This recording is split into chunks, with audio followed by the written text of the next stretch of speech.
एक तू सच्चा तेरा नाम सच्चा अनंत पृष्ठ 964। सतपुरुष बाबा फुलसंदे वाले कहते हैं, हे पुत्र, तुम फूलों की तरह खिलते हंसते रहो तो परमेश्वर भी तुम्हें खुश देखकर खुश होता है। तुम्हारे दुख से वह प्रसन्न नहीं होता। सतपुरुष कहते हैं, हे देवपुत्रों, एक महात्मा वन में रहता था। उसके त्याग और तप की प्रशंसा जब राजा ने सुनी तो उसे बुलाने मंत्री को भेजा। महात्मा ने सोचा, क्या करूं? लोग मुझे विलासी मक्कार लोभी समझेंगे कि यह राजा का अनुग्रह पाने के लिए चला गया। ना गया तो राजा जाने क्या करे। राजा तो यूं भी मूर्ख ही होते हैं।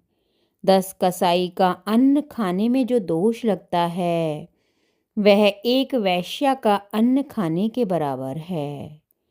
10 वैश्याओं के घर का अन्न खाने में जो दोष लगता है वह एक शराबी के घर का अन्न खाने से दोष लगता है। 10 शराबियों के घर का अन्न का दोष राजा का अन्न खाने से लगता है। और परमेश्वर के दरबार में ऐसे महात्मा का मुंह काला होता है। अतः पहले ही वह महात्मा अपना मुंह काला करके वहां पहुंच गया। राजा ने कारण पूछा तो महात्मा ने बता दिया।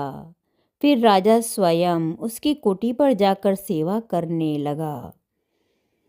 एक सेठ के 4 लड़के थे, चारों को रोजगार करवा दिया। बाकी धन जिस कमरे में वह रहता था उसमें चिनवा दिया। जब मरने लगा लोगों ने कहा, इसके हाथ से दान कराओ। सेठ ने दीवारों की तरफ हाथ से इशारा किया कि धन इन दीवारों में छिपा है, तोड़कर दान कर दो। उसका बोलता बंद हो चुका था।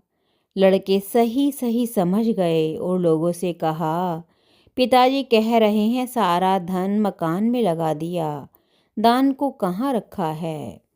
सेठ माथे पर हाथ धरकर रोने लगा। लड़के बोले, पिताजी दुख ना करो, हम तुम्हारे बाद सब ठीक ठाक रहेंगे। सेठ ने दुखी होकर प्राण त्याग दिए। औलाद के लिए पाप की कमाई छोड़कर मर जाते हैं। उनके मोह में धर्म छोड़ के पाप करते हैं और औलाद उन्हें यह फल देती है। मूर्खों की यही गति कही गई है। एक महात्मा के पास एक राजा जाकर बोला, तुम बड़ी गरीबी में जीवन बिता रहे हो, हमसे कुछ मांग लो।